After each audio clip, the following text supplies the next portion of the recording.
Amazon's mistake wouldn't cost you guys because I ordered a sweatshirt to give away last Sunday, and it wasn't here, but they came through, and it showed up Monday. A day late and $1 short.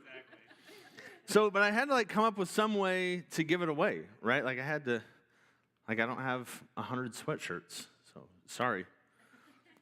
But if any of our high schoolers, I think our high schoolers or junior hires, any of our teenagers, know the verse. Remember the question last week was, how can we be made right with God? And I answered that with a verse. It was the last verse I read. And I'm not expecting you to remember it. That'd be awesome if any of you remember it. I'd be so impressed. But if you can find it, there are ways to find it. Our notes are on our app every week. So it's an extra large. If that de-incentivizes or incentivizes anybody, come on, high schoolers, junior hires, let's go. Or middle schoolers. It's on the app. Come on, parents, help your teenagers out.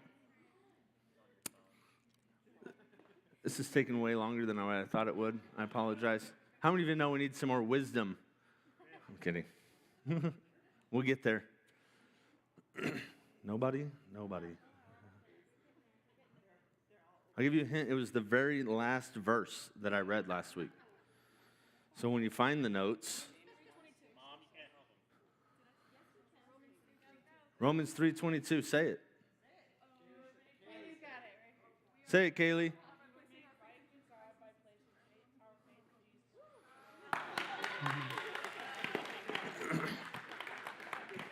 I buy my daughter enough sweatshirts. She doesn't need another one.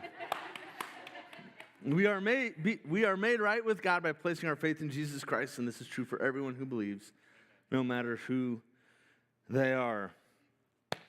My name's Clint. I'm the lead pastor here at Father's House. If I haven't met you, I just want to join Brooke and Matt in welcoming you to Father's House. We're so glad we're kicking off this new series this morning, Misfortune Cookie. And I had several questions like, why is it Misfortune Cookie? Well, if you've ever opened a fortune cookie, you may understand a little bit more, but mostly it's just a catchy title, and it helps us to give away fortune cookies as invites, which is super fun. I've never done that before, handed out fortune cookie invitations. But we do need more wisdom, and we're going to jump into the book of Proverbs, and I love the book of Proverbs because it fits so well with my attention span. Each proverb stands on its own. They're all very tweetable, 140 characters or less. And that's my speed. Okay, you can give me one paragraph. Format looks like in the Bible where it doesn't take up the whole page. Each proverb stands on its own, but it fits in so well with the history of Israel, similar to the Psalms. They stand alone as Psalms, but when you know the history of Israel and how the Psalms and the Proverbs work together with the rest of the story of the Bible, it'll change the way you read the Bible. There's an amazing way that everything's just woven together. It's not 66 separate stories. It's one big story. And as we travel, get into the Proverbs, we'll talk about that. But as we look at the Bible, it starts out with the books of the law, and Genesis, Exodus, Leviticus, Numbers, and Deuteronomy that are some really amazing stories. And then you get to the book of Numbers, and if you don't like Numbers, it's wisdom books and the prophets and the Gospels.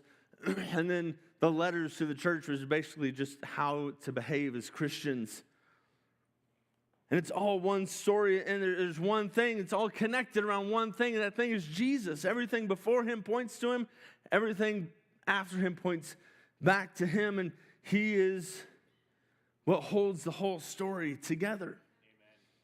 But in this series, we're going to look at Proverbs because I believe that we need more wisdom and we need more understanding. Who could use a little more wisdom, a little more understanding? Am I alone? I'm not alone here. We probably could all use a little more biblical wisdom, biblical understanding. And common sense, unfortunately, is not that common anymore.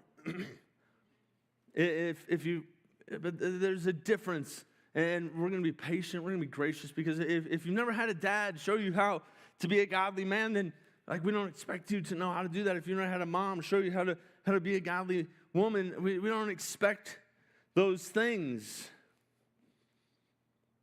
You're going to need some help, and that's okay. We all need some help. We all need someone to help us, and that's the same. It's the same thing with Christianity. You can come to Christ, but it's not like we magically get this biblical wisdom. Like we stand up from the altar, and we're just endowed with wisdom and with understanding. We have to be shown. We need to be taught. So there's no shame. There's no shame in that. There's no shame in ignorance. It's okay to be ignorant. We're going to talk about this more later. But the shame would be to have access to biblical wisdom and ignore it. Scripture tells us that we can have wisdom, and that wisdom will make us stand out. We see the 3 Hebrew boys and Daniel, well, really I guess 4, including Daniel, that they ate a different diet because of wisdom. And they stood out. It made them stand out. And in Father's house, I want us to be a church that stands out because of our biblical and godly wisdom and our understanding. And that we're growing, right? I want us to be a church that's growing. I've known many of you for 10 years or 20 years. I'm different now than I was then. And hopefully we can all say, like, I'm different than I was a decade ago. If we look forward a decade, I hope that in 2033, we look a little different than we do today. Let's be a community that's growing and maturing. It's okay to be where you're at today. Just don't stay there. Don't hang out in that space. So common sense is not that common anymore. I'm going to give you some statistics for that. And they're a little bit dated, but I don't imagine that things have gotten like a lot better. In 2009, 1/3 of American high school students didn't know that the Bill of Rights guarantees the freedom of speech and the freedom of religion. And I want to be careful here because some of you may say, I didn't know that, and that's okay. That's fine. It's fine to not know. Just don't stay there. Knowing where you are is a big step in growing. If we don't define reality, then we can't go anywhere after that. And high school seniors in Oklahoma, also in 2009, were asked these questions. What's the supreme law of the land? It's the Constitution. By the way, 28% of Oklahoma high school seniors knew that. What are the 2 parts of the U.S. Congress? There's the Senate and there's the House of Representatives. 27% knew that.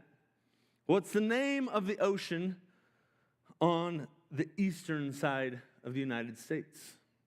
61% knew that. So we're above half. It's the Atlantic Ocean.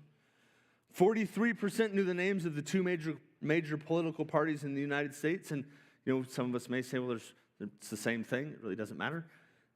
That's a different conversation.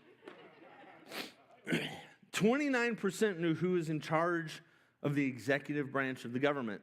It's the president. If that wasn't enough to convince you that we need some more wisdom, I brought some visual aids. This guy needs a little more wisdom. He needs a little wisdom. And I know what you're thinking. You're thinking, get a brain, morons.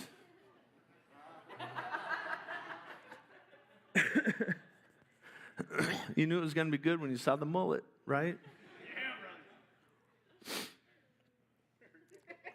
We need some wisdom, and we need some understanding. Check this guy out that had a sweet little cuddly bear with him. I could hear my grandpa